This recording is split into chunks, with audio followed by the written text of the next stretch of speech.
For the day calls out for a very important topic, the title, which is Around the Corner, which is none other than improving rice, agriculture, and nutrition. And talk on this very powerful and insightful topic, we have our moderator as a personality who is a New Delhi-based journalist with Bloomberg News, specializing in agriculture, environment, and food security. He offers in-depth reporting on agricultural policies, market trends, and sustainability challenges affecting India and global food systems. May we please call up on the stage Mr. Prateek Parija from Bloomberg. Can we have a huge round of applause? He's also going to perform as a moderator for this session. So, Mr. Prateek Parija. Moving ahead, we are going to have our speaker as a personality who is a global authority in sustainable agriculture and food systems transformation.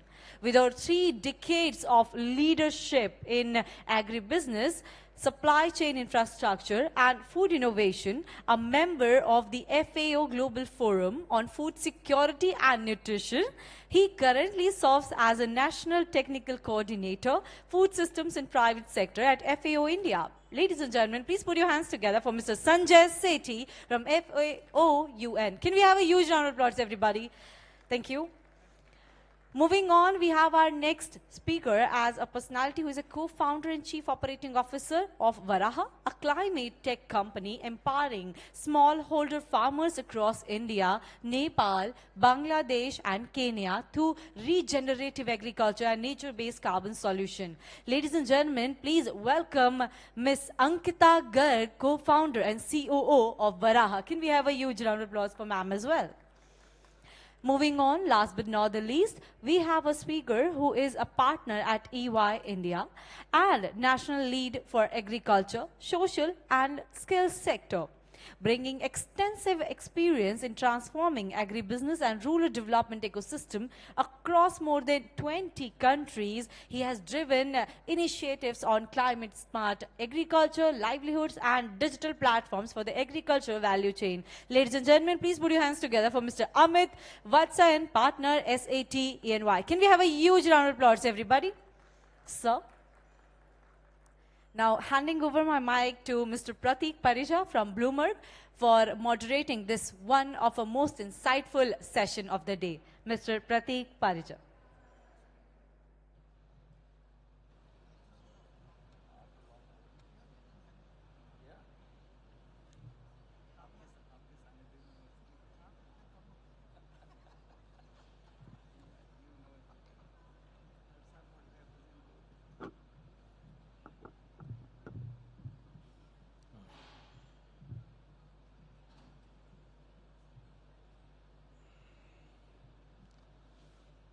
Good afternoon, everybody.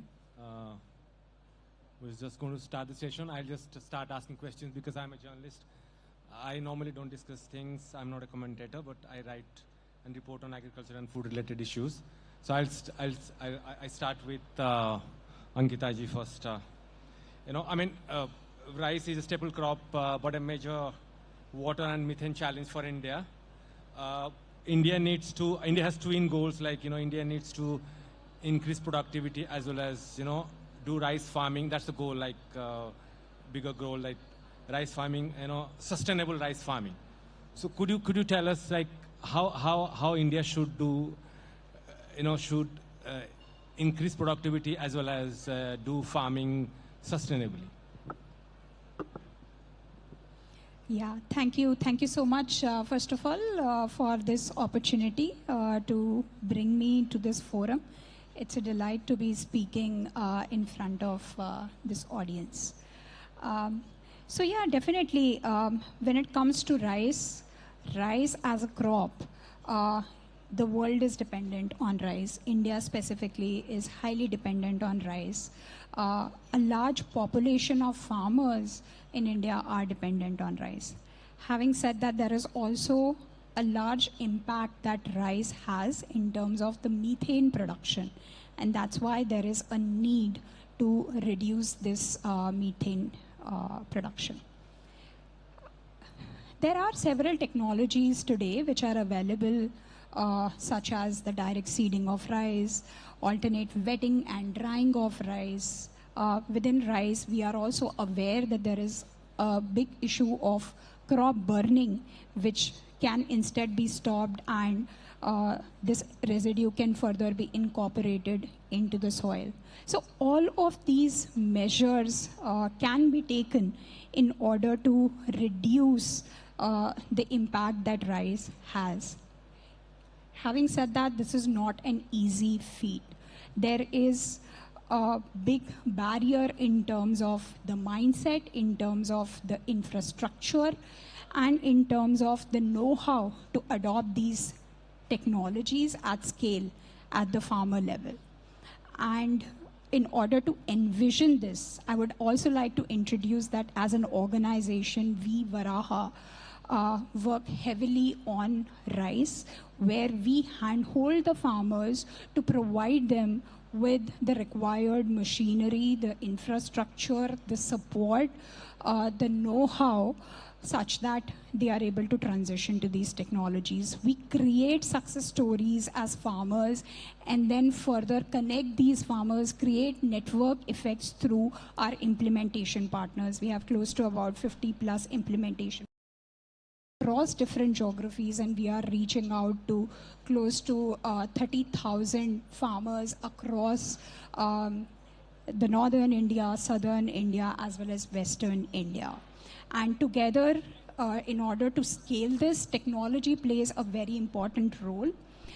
Technologies such as the availability of MRV, the geotagging of how the practice is essentially happening, creating reporting and traceability matrices is something which ensures governance, and with this governance comes in the accountability and the scalability of these solutions. So I would say that with a combination of the trust of farmers, the partners together, the grassroots organizations, and building a community-based approach combined with technology is something which can bring in a real change into the rice ecosystem, which can over a certain period of time bring in the productivity gains as well. Thank you. Thank you, Ankita ji. The next question is for Mr. Sethi from FAO. Mr. Sethi, let us start with farmers. How can we make sustainable rice farming profitable for farmers? So when we say sustainable farming, we essentially mean taking care of the environment, right? So we are talking about the emissions, we are talking about chemicals, we are talking about the water use. And all these things, if you see directly or indirectly, farmers is getting at a very low price. Like in the morning session, we spoke about urea prices, which are very low. So obviously the consumption is more. The water in some states is at a very low cost or almost free. Power is also some states it's free, so pumping becomes easier. So in an area like Punjab, Haryana, Karnal, that kind of an area, the water table is going down at an alarming rate, almost as much as 1 feet every year. So this is not a small problem. In the whole world, this is one of the most alarming problems that we are staring at. And if we ask the farmer to take care of a collective problem, it comes at the cost of his personal profit. So we have to help him to realize that over a period of time, his own land will not be able to produce as much profit as much it is producing today. So when you look at the collective profit of the next 15 years, probably he's still at a profit by working at the environment issues.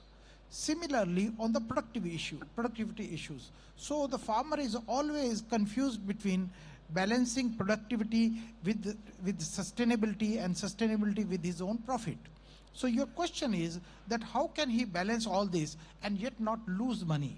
So the easiest part or silver bullet solution for the farmer here would be to focus on the costs, because the prices are almost given, right? We spoke about indica varieties, we talked about the rock bottom prices that we are looking at today. So there's a little bit room, very little room to actually jump up. Prices are almost given, but the costs are not given, because when you go for mechanization, costs go down.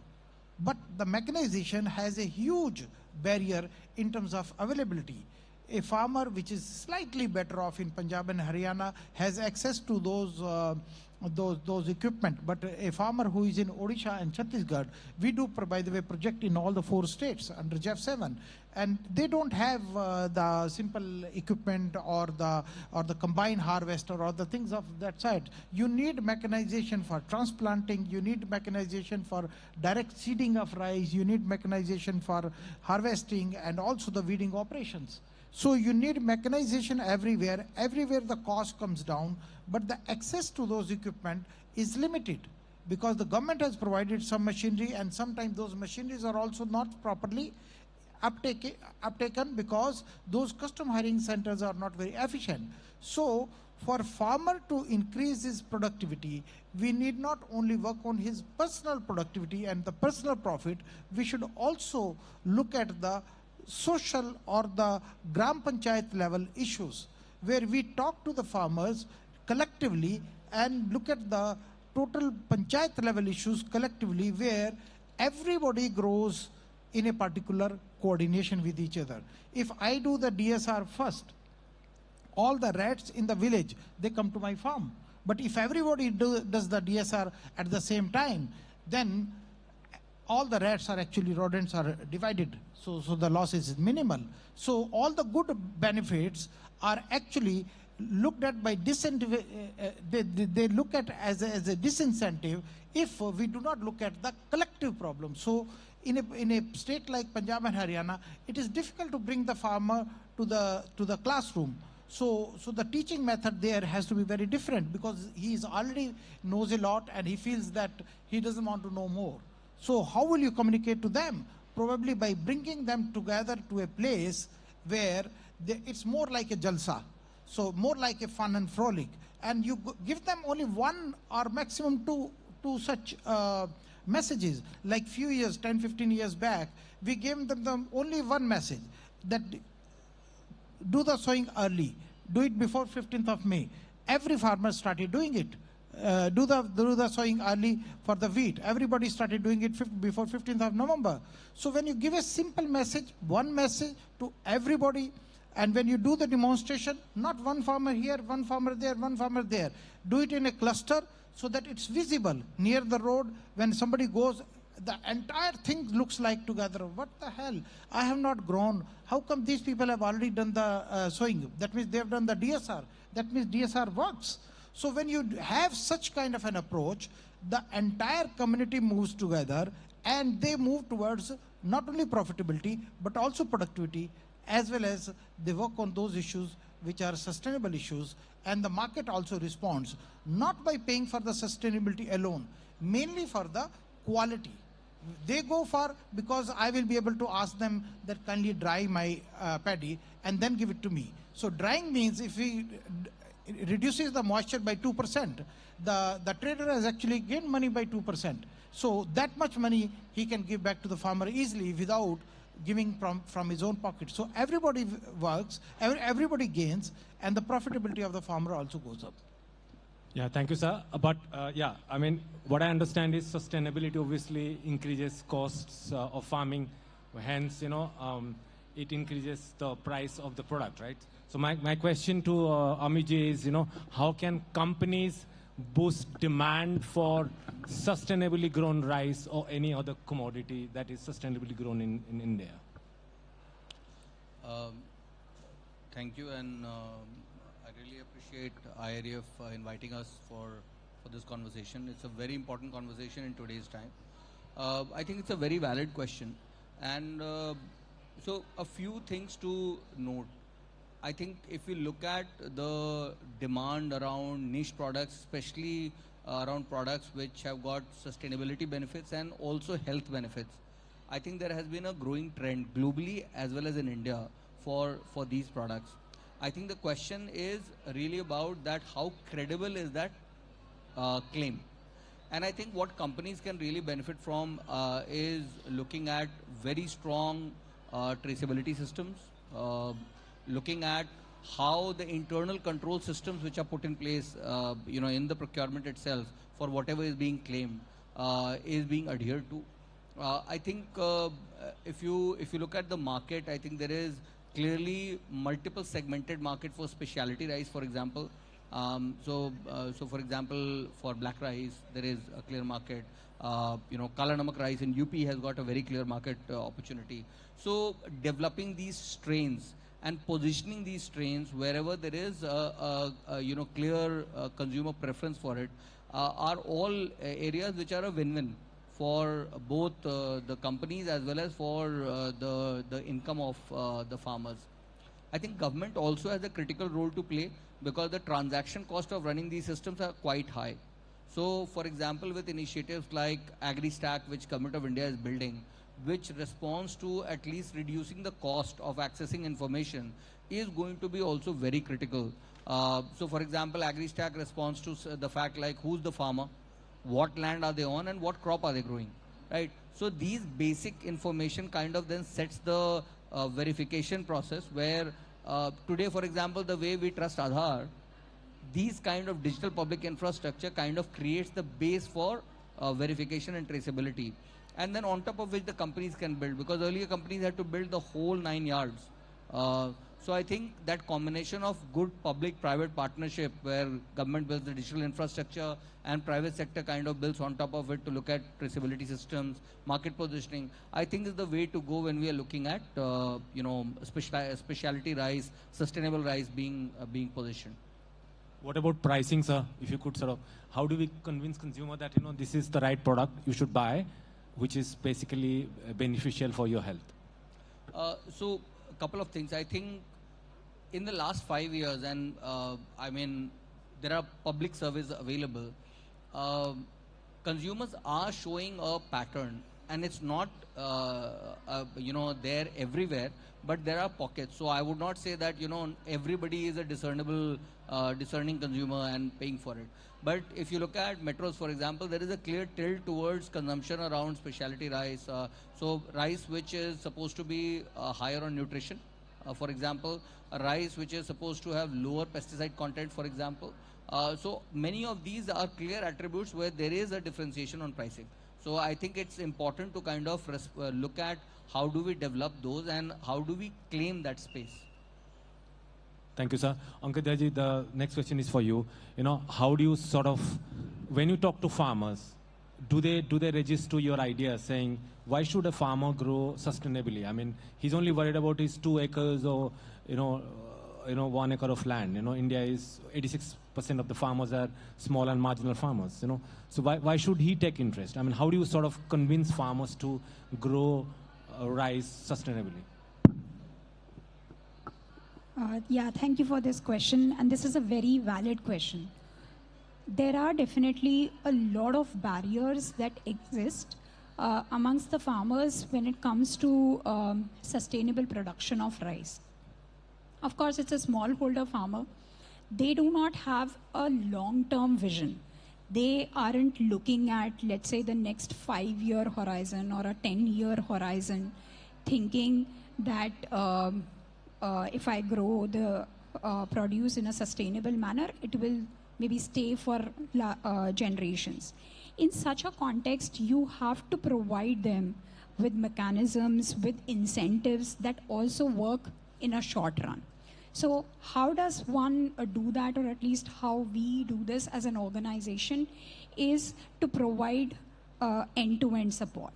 This support starts with providing them with, first of all, the know-how in terms of how the production should happen. Secondly, the infrastructure, as in the machinery, the regular follow-ups with them to understand that are they following that practices or not. And finally, bringing them together with a community. Having said all of this, there has to be clear economic outcomes from the farmer's perspective as well. These economic outcomes can be in the form of better price for their produce. It can be in terms of financing, such as climate finance, which comes in the form of carbon credits, which is essentially a financial incentive on the amount of emission reduction that has happened within their value chain. And finally, it could also be in terms of support for any outcome. Say, for example, if they've done water reduction or if they've done certain fertilizer reduction, there are also financial incentives to then support each of these steps. So by stacking all these different aspects together, bringing them together in the form of a complete solution and then providing it for the entire ecosystem is what enables a farmer to come out of the barriers, mental barriers, financial barriers, educational barriers, and take the step towards sustainable agriculture. Thank you, ma'am. The next question is for Mr. Sethi. I was, a couple of years ago, I was speaking to a farmer in Odisha. I said, why do you flood your fields? So he said the answer was, because my family has been doing this. I said, that, because of flooding, there is a gas called methane, that emits, and it's bad for the environment. So he was not bothered. Obviously, he was only worried about his 2 hectares of land. So, Mr. Sethi, at FAO, I know that you run a lot of farmer-led programs to educate farmers. To how do you exactly do that? And then, any thoughts on that one? Are Indian farmers ready to sort of think about the environment? Are they thinking about others, in the sense the society? And which district was that in Odisha? This was in Angul district. Angul district. This was yeah. Angul, Angul, like there's Nalco has a factory there. Yeah. Okay. So Odisha has I would say the Odisha is endowed with lot of water. So like in Haryana, we have less water, only 600 millimeter. Odisha has 1200, 1400, 1500 millimeter water. So in case of Kharif, the best thing they can do is rice because all the lowlands, there's simply too much of water. Water actually becomes a problem at that time. There's so much of water. They want the water to go because more is coming the next day. So rice becomes a fantastic crop, and it's also a staple there. The problem in Odisha is the Rabi, because the land in some areas is undulating, or especially the uplands, they don't have water storage. So as a result, there's no water in the Rabi. So you see a lot of population migrating. FAO works on that issue also. You see that a lot of uplands are getting denuded because all the topsoil is going away to the plains area or into the sea. So you need to have those situations where you actually stop that, all the land degradation which is happening. So farmers, like most of us, always think first for ourselves, right? Unfortunately, farmers' job is also very, very difficult.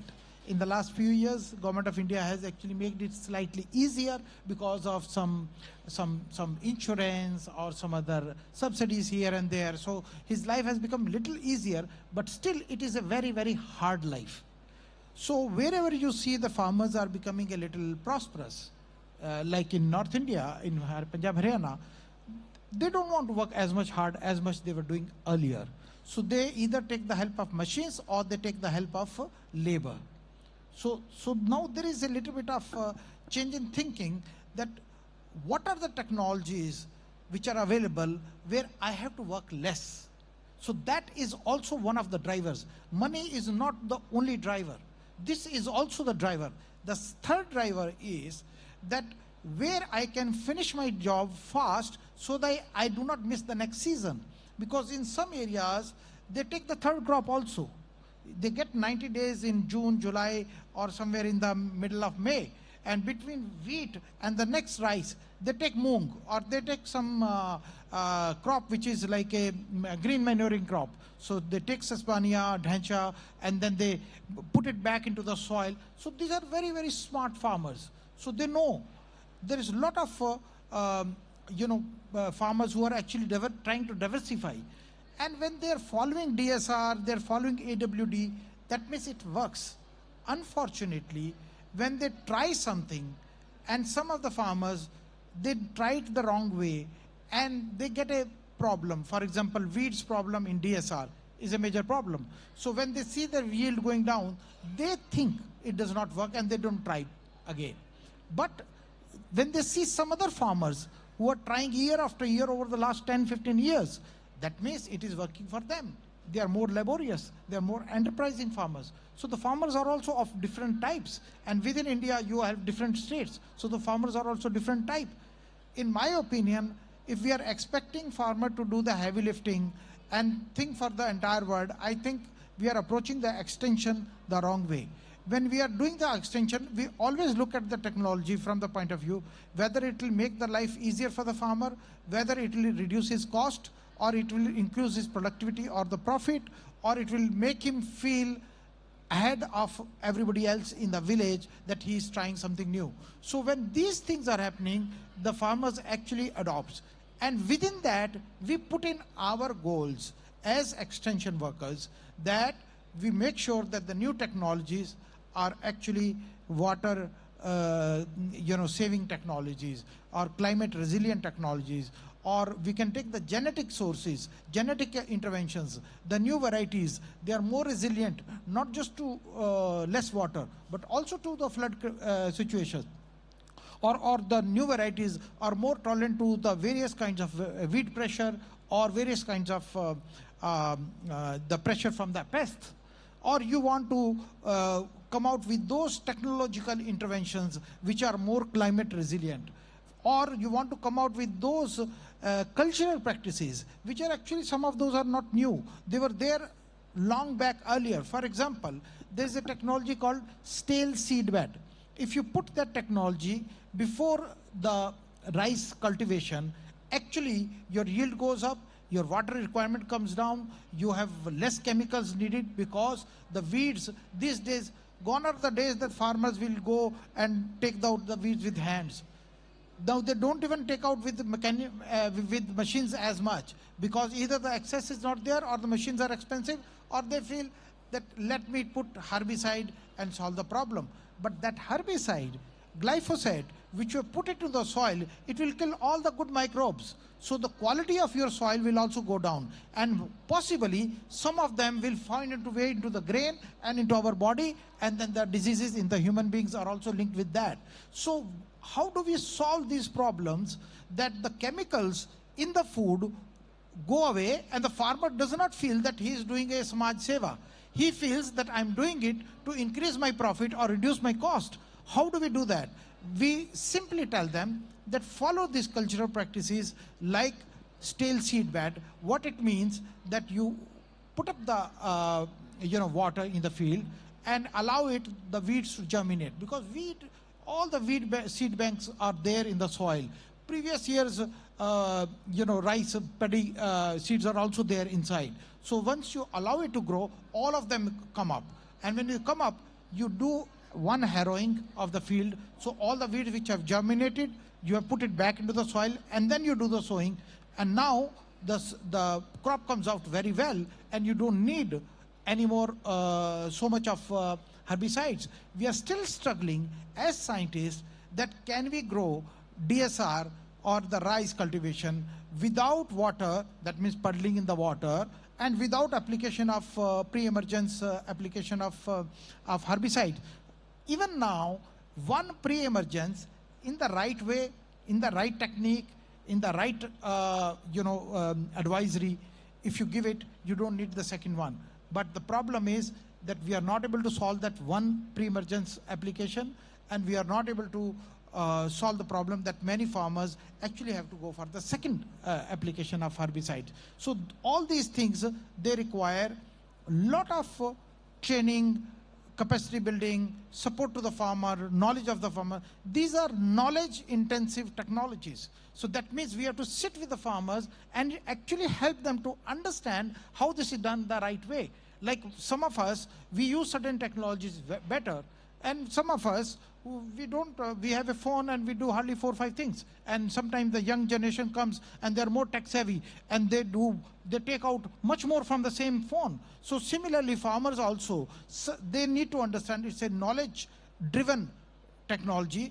You will not put the puddling of the water, and yet you will reduce the chemicals, and yet you will be able to take the production up, and in the process, the long-term yield will also be more. Thank you, sir. I'll come back to you on the technology side. Amitji, the next question is for you.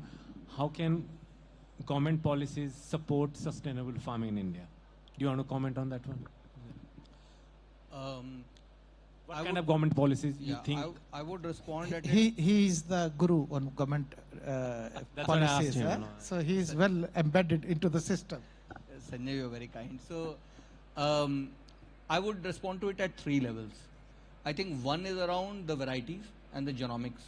And I think the role which ICR is playing. Also, if you look at the ERI Swarna Sub-1 line, for example, which has been tried out, there is a need to look at within the climate context that what are the varieties which are going to be responsive to the type of change on precipitation and the type of change on temperature which we are seeing, because that variability is here to stay.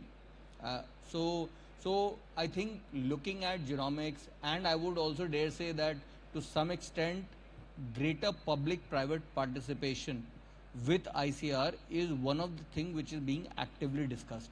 And I think this is a critical area where I would also suggest that for the federation to be involved in. The second area is really about how do you look at last mile. And Sanjay spoke about that in his address.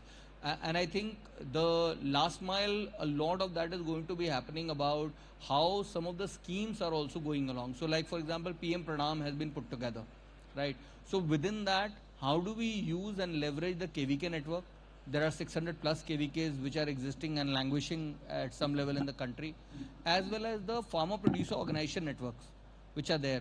So I'll give you an example that, you know, in UP, the state government is promoting seed FPOs in every district, right? So around rice also, I think the whole point, and this is much more about looking at variety development and looking at supporting that entire process. So the second is about the last mile and incubating that within PM Pranam. And the third one, and in my view, that's the transformational, is there is significant information asymmetry. So I refer to that in terms of the digital infrastructure the government is building. But along with that, new technologies such as IoT, precision agriculture needs to be promoted. So a significant number of agri-techs, and we have Varaha with us today, are really trying to respond to that space. However, they are challenged with reference to a B2C model. And I think that's a place where government needs to step in and look at how can agri-techs be incentivized and supported to deliver their products and services to the farmers in a manner where, for example, the cutting edge technologies can be deployed. This can lead to carbon credits, for example. This can lead to better production ratio. We do know from experience of, again, ERI, that right advisory can lead to almost 20% cost reduction. So at all these 3 levels is where government's focus should be, and I think government has kind of started over there, but it needs to be consistent across the center and the state. How do you disseminate the knowledge to the farmers? I mean, to mobile phones? I mean, could you sort of... That's a very good question. So I would say that in the last 10 years, the whole understanding of dissemination has undergone a significant change. So from physical to digital, and now, you know, beyond digital, it's no longer about what portal to go to, it's about AI. So Government of India, for example, is building a wraparound system of AI called Vistar, which is being built as the digital public infrastructure, which is supposed to be incorporating Bhashini, which can speak in multiple languages, So imagine it like this, that eventually and hopefully, I do wish that all of that kind of comes true, is that a farmer would not need to go anywhere, click on any button or go into any apps. They simply have to ask, and they get a response which looks at the entire database of what is available within the government and makes it available. And the same holds true for agri-tech. So I think that wraparound of AI across the intellectual capability which is already sitting but not accessible to the farmer is critical to make this happen. There are other parts also, but in my view, that's the one which I would like to bet on. Thank you, sir. Mr. Sethi, the next question is for you. How technology can help grow sustainable rice in India? I mean, which are the major, like 2-3 technologies if you could mention, and then how can farmers sort of, easily, quickly, which can be cheaper, I mean, DSR is one of them, we know that. Yeah, so every technology is meant for a particular set of farmers, a particular geography, a particular soil type, a particular economic status of the farmer, whether he has the risk-taking capability and the capital to invest. Just to give an example, DSR is not for all the areas. So DSR is typically for those areas which are a little bit heavy soils, so that which can naturally retain the moisture. It's not for the light soils. So if you ask farmers to do DSR everywhere, every farmer will not succeed. So if you give this technology to a wrong farmer, he will spread the message to the right farmers, and the right farmers will also not try it. So this is something that we have to think about it.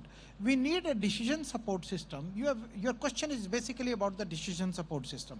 We need a decision support system which is not just at the farmer level but also at the panchayat level. For example, the other day I was looking at the remote sensing data in Punjab and Haryana. In Haryana we don't have any forest, right? There was one tiny forest in Kathal district, which is just the size of 1,000 hectares. So on a map, it looks like a drop, right?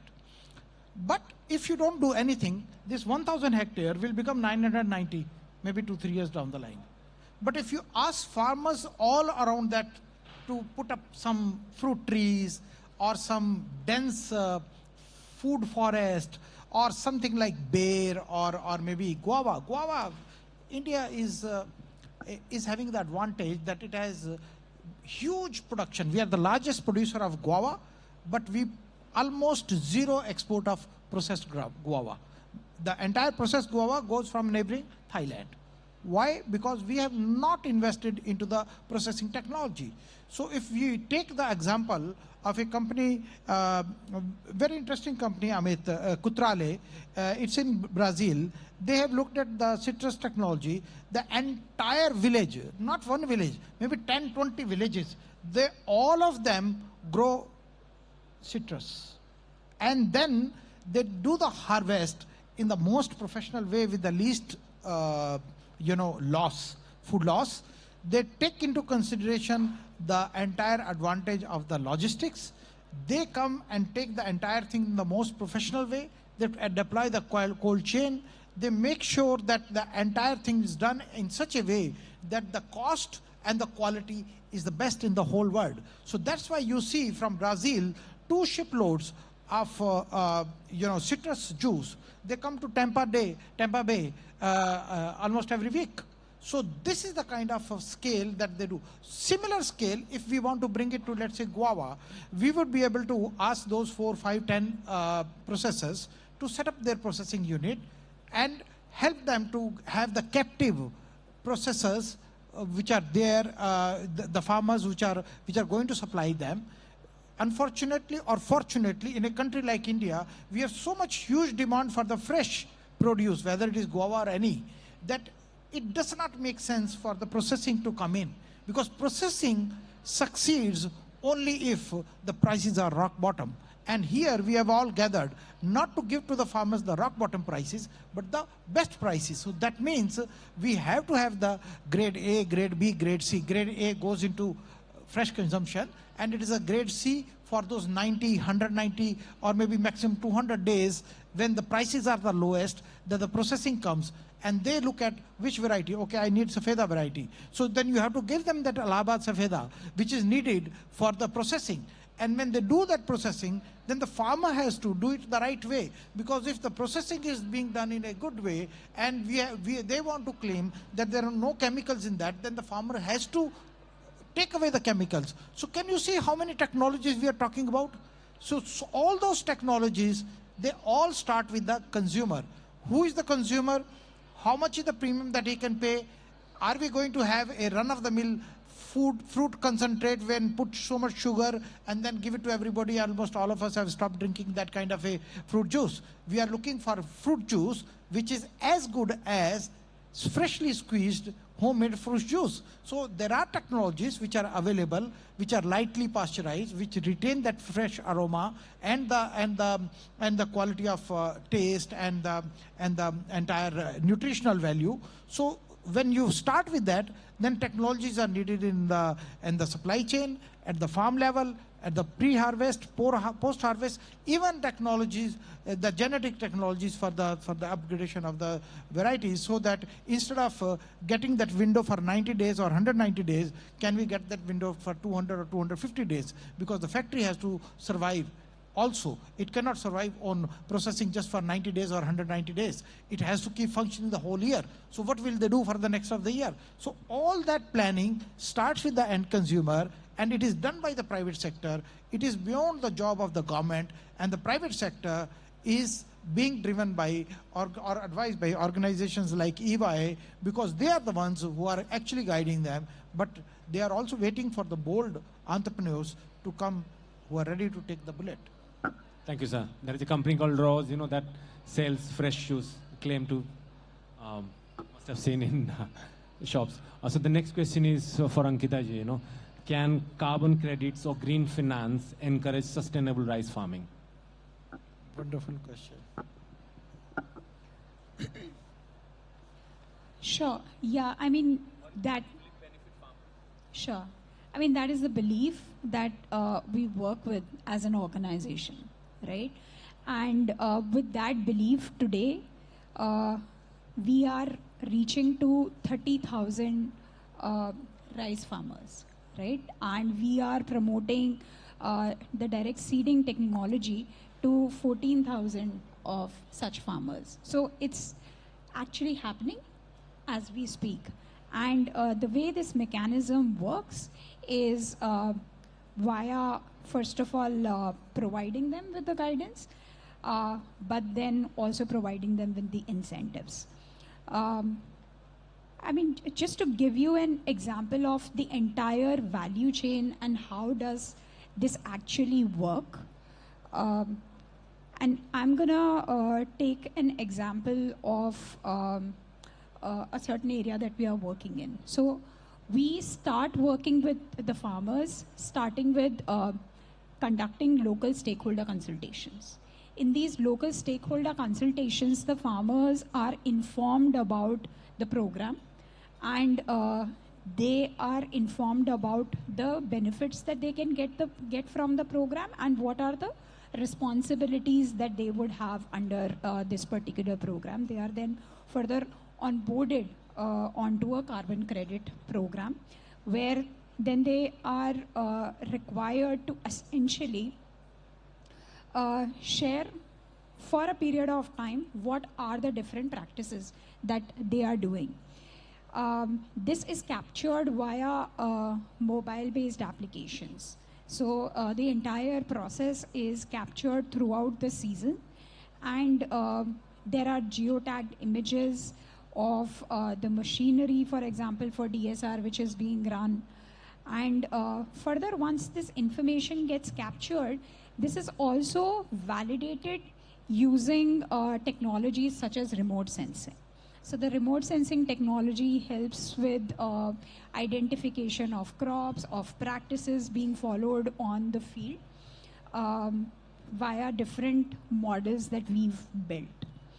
These models and the crop identification lead to the verification of the practice. The next step is to quantify its impact. The quantification of this impact happens via biogeochemical models.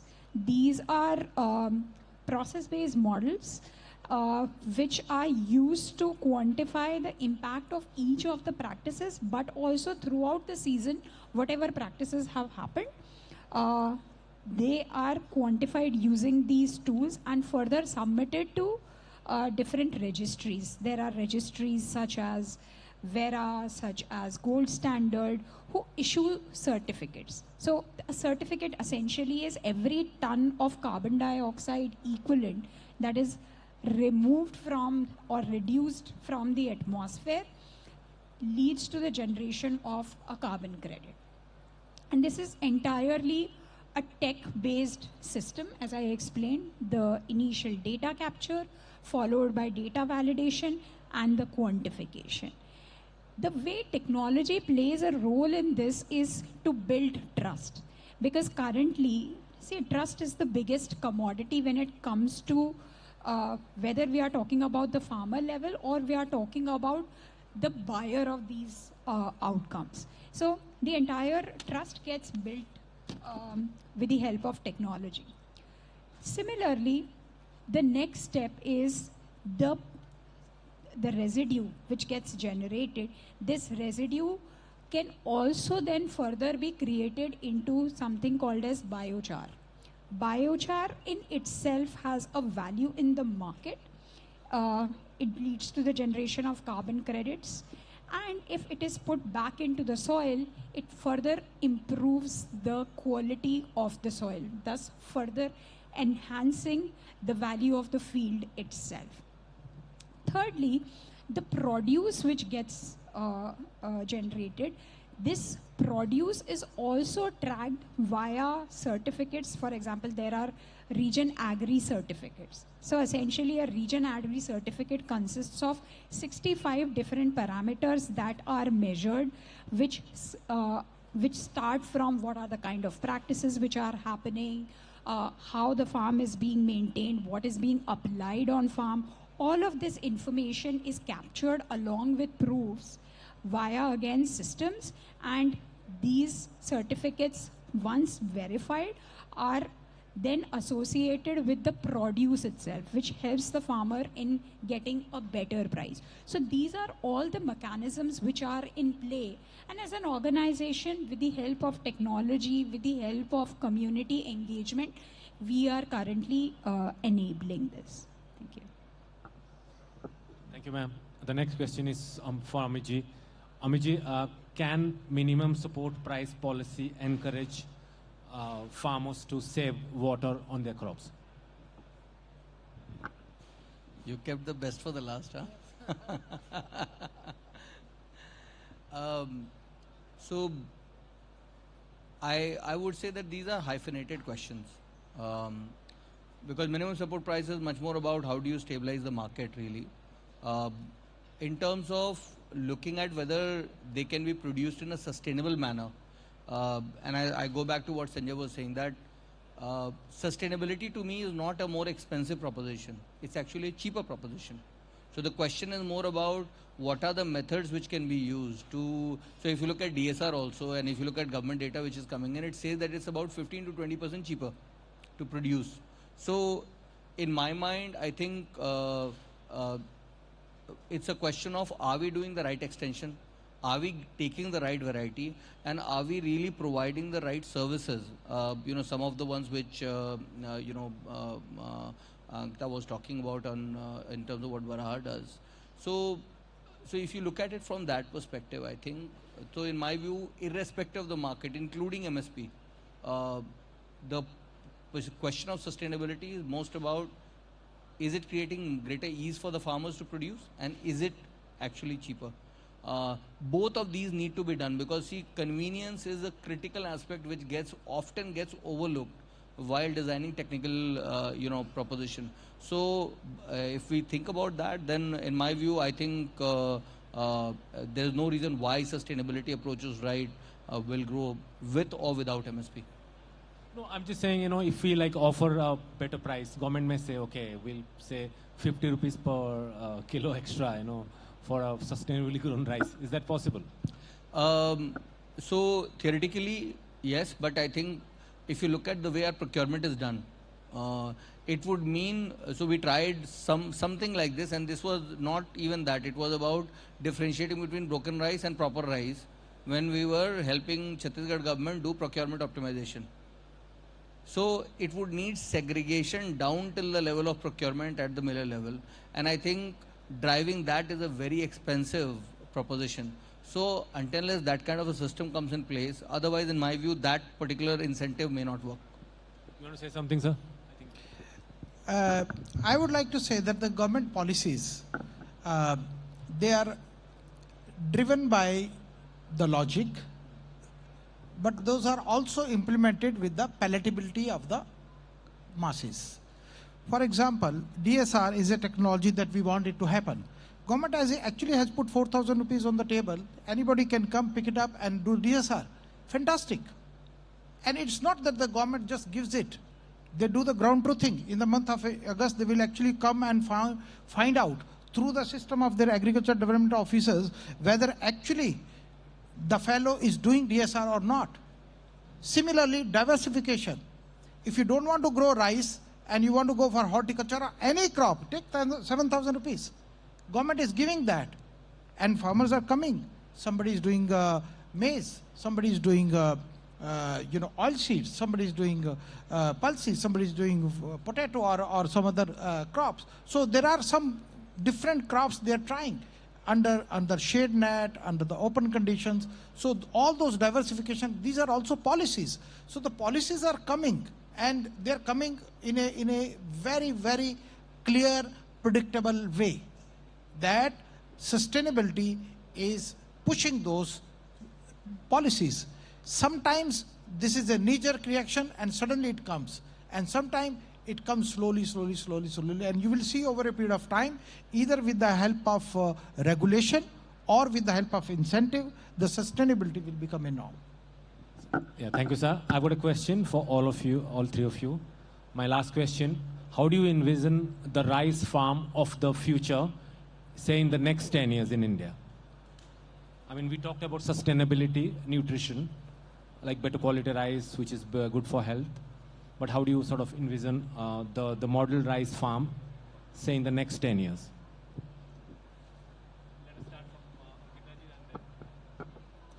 So, in order to envision a model farm, let's look at some of the mega trends, right? So, what are the mega trends? The mega trends are labor is becoming an issue. There is a better price which is coming the way, at least I envision it, coming in for sustainably produced rice. There are definitely organizations, like for example, for sustainable produce, we are currently partnering with the likes of LDC and Kellanova, where they are procuring such rice which is sustainably produced and providing an assured price as well as volume. And this is another mega trend which is coming up. Thirdly, there are a lot of mechanisms which are coming in on top of the ones which I've already talked about, right? So all of these mechanisms are coming in. And fourthly, the farmers are becoming aware. The farmers are becoming educated via the various means. Now, as we talked about, there are digital means of getting the information. So the information flow is happening. So essentially, a model farm in the next 10-year period of time is a farm which has direct seeding of rice instead of a transplanting. The residue which gets generated is put back into the soil. At least it's not burned. And the farmer is trying to maximize their output by utilizing each and every season that they get. They are trying to grow the best variety as well, which is best from the perspective of managing the weeds, because there are also organizations that are coming up with weed-resistant varieties. So all of these will come together on a model farm. And the way I look at it, it will happen not just in one or two model farms every village, but there will be villages, clusters together where such practices will happen, because as soon as a success is seen, the rest of them quickly follow. Next is Sanjay ji. So rice grows in kharif. So when you are saying model rice farm, you are also asking about the model wheat farm, because in the Rabi season, most likely in Haryana, Punjab, it will grow wheat. So it is the rice wheat system transformation that you are talking about, which is my day job at FAO. See, the work starts at the time of wheat sowing. So when you do the wheat sowing with zero tillage, that means you have not applied too much of chemicals. You have ensured that all the wheat seed banks are being destroyed in the Rabi season itself, which will have an impact in the Kharif season. So once the cultivation is done, you will most likely harvest it by the month of April or late April, and then you will grow Sasbania, or you will grow Moong, or you will grow some other green manuring crop, or even it could be just the Moong crop. So when you do that, you will ensure that a lot of nitrogen fixation has gone in, and this green manuring will improve the quality of soil, and it will also take away a lot of weed seed banks. And then you will do the stale seed bed. When you do the stale seed bed, again you have taken away most of the weed seed banks. Now you are ready for the DSR. So when you are ready for the DSR, and you actually do it in a mechanized way, the mechanized transplantation, your costs are less, and you do it in the right kind of cultural practices, not just the mechanization and the genetical intervention through the right kind of varieties which are herbicide tolerant, or which are early maturing, or which are those varieties which are more tolerant to the weeds. So once you do that, you will be able to have those kind of paddy cultivation with minimum cultivation, minimum impact of chemicals. Either you would have, all those Psychodroma or the yellow traps, or the light traps, or you will have various kinds of integrated nutrient management or pest management, integrated pest management techniques. You will bring in those techniques, or the seed treatment you would have done, and all that you would have done, and then at the time of cultivation, you would not burn the crop or take it out for, let's say, ex situ. You would actually go for the in situ incorporation of the rice residue. So when you do the in situ incorporation, one is that what Varaha has been toying with the idea of biochar and all, but even in that, rice has very little, 30% carbon or something, and you have to compress it first, otherwise the whole thing gets burnt up, right? So it's not very, very conducive for biochar, because it's not very sturdy like cotton stock. So for something like that, the best solution would be in situ incorporation. And when you do the in situ incorporation, a whole lot of problems start. First, you don't have the machines. You need machines for that.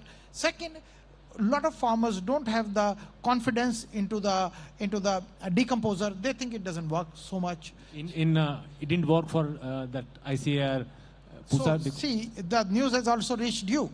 You are not a farmer, yet you know that. I'm a journalist, sir. I mean, I know. Okay, so you know farmer, it right? because you are a journalist. So they don't have, but they don't know that every year IRI is doing more and more, improvisation of the same product, and now it is more susceptible to also work under the winter conditions. It can actually decompose in 40-45 days time. It can make the whole thing faster. Otherwise, you will have other problems related to weevils and other things which will come inside.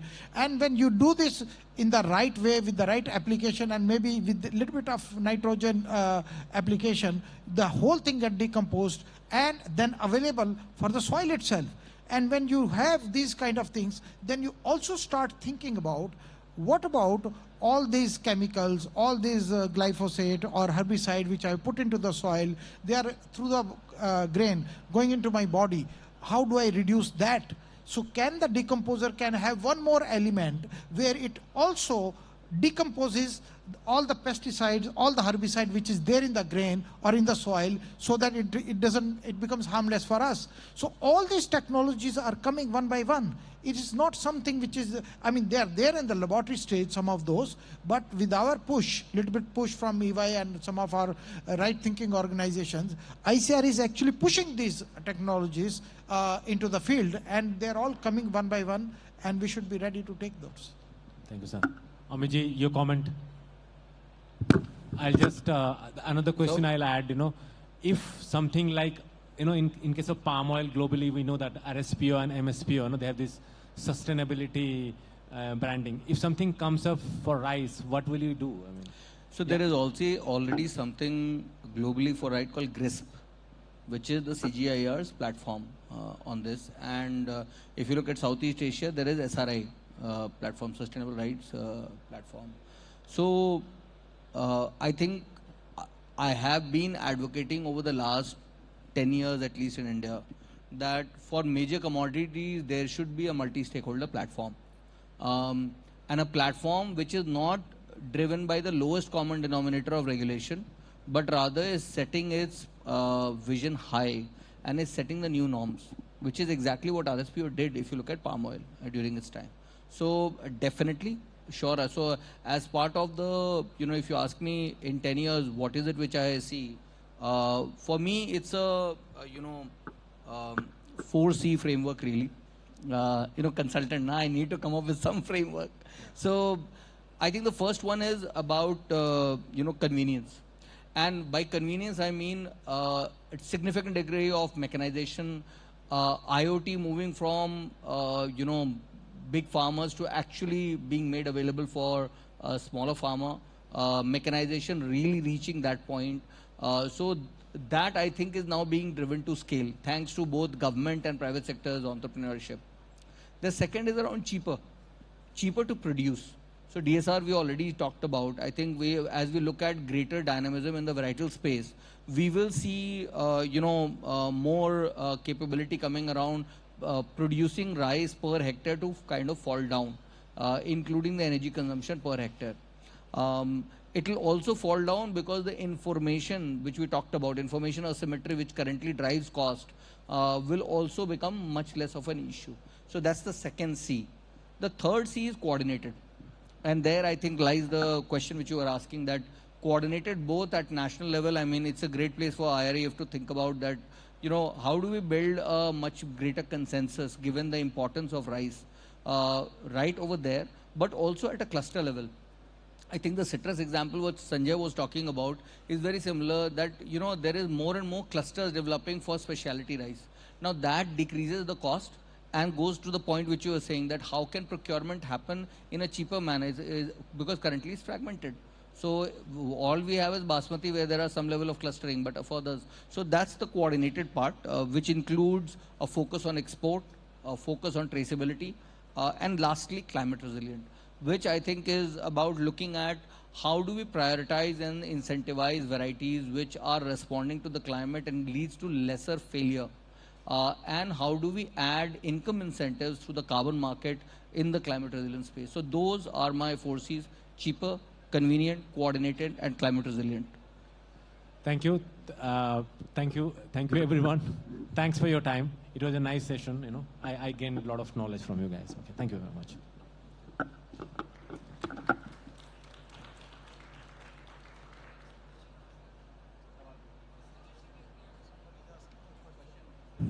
Hello.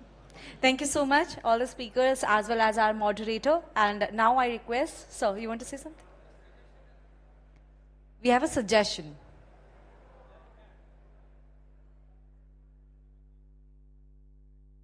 So I'll get you a mic. Do we have a mic?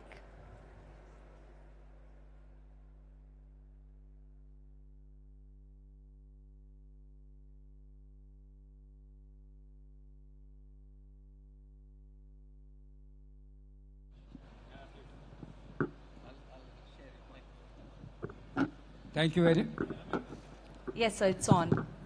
Thank you very much. I'm Harish Kumar from CSTV, Access to Energy Systems.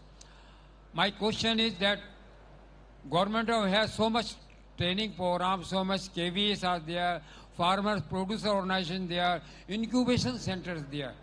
There is a need of, in India, skilling, upskilling and advanced skilling. And geographical level, information system at the local level. So there is a need of a rice technology incubation center set up in India so the farmer can learn the things, skilling, upskilling, advanced skilling, modernization, mechanization, water harvesting or solar technology also can be applied for that. I have a question too. Can I ask some? Sorry. So I'm from Erda Illumin. We are into carbon credits. We have done a AWD project in North Bengal in Dinajpur with 10,000 farmers. So this year we saved 460 million liters of water in one season of AWD, and we'll be doing a second season again. My question is, why can't AWD be scaled further, and what are the challenges that we as a country are facing? Because groundwater levels are depleting every year. I myself went to the field, interviewed farmers. They say that every year the amount of money they spend on diesel to extract groundwater is increasing every year. So the question is, AWD through carbon credits is not an option, it is a necessity. So how can the government or organizations like rice organizations participate to make this more widespread in India? Sure. Yeah, thank you. Thank you so much for this question. This is actually a very valid question, and definitely the scale for AWD will come in and can come in through carbon credit mechanism. Having said that, when it comes to generating carbon credits from AWD, there are certain specific locations where making an intervention fetches the maximum benefits in terms of carbon credits. So there can be clusters where AWD will fetch the maximum benefit. So just to give an example, you have to capture at least 2 seasons of AWD practice. If you're doing, for example, just 1 season, then the magnitude of carbon credits does not grow multifold. So it grows multifold when there are more seasons, more drying events can be taken. Many a times in terms of AWD, there is a disruption in the drying events that happens due to erratic monsoon. So that is one hindrance where a lot of people, well, including ourselves, want to scale AWD. However, it's not possible at that scale and not at every area, and it comes with its own risks. The areas need to be looked at. The second aspect is in terms of the availability of technology itself, right? And I'm talking from an Indian context. So essentially, if you wanted to use technology for validation purposes, whether AWD has happened or not, because one needs to provide a proof in order to generate carbon credits. There is an advantage in other countries. For example, there is an advantage in Vietnam and some of these other Asian countries where AWD has been taken up. There is satellite imagery which is available for every day at a high resolution. So you can actually see how many drying events have happened with the use of technology. However, when it comes to the Indian context, you have to use on-ground measures in order to create that kind of proof to be given to the registries. If there was data, high resolution data at a much higher frequency which was available within India as well, it would become much easier for carbon credit frameworks to work. So that's the challenge number 2. The third aspect, specifically from a carbon credit mechanism perspective, is the rice methodology itself, and the one which more so caters to AWD has been evolving over a period of time, and now it has reached at a point where it has evolved where all the aspects of a carbon credit project development, such as the baseline, additionality, quantification, How do you take care of the soil component, the CH4 component, because everything comes in together, has come in together in the form of methodologies, both at registries like Vera and Gold Standard, to create quality credits. In the past, there have been questions around whether the credits that have been generated, many of them, there were projects, have been quality or not. But now the methodologies have matured, and I see a very good future for this happening across the world. With India, some of the challenges which I talked about do still stay. I hope that Thank you, ma'am. answers your question. Yeah. Thank you. So now I request all the speakers to kindly come forward and have a group photo. And can we all give a huge round of applause to all the speakers for their valuable time and the insights they have spread today. Thank you. Let us have a group photo before we dive into the next session. Now, ladies and gentlemen, our next panel focuses on the area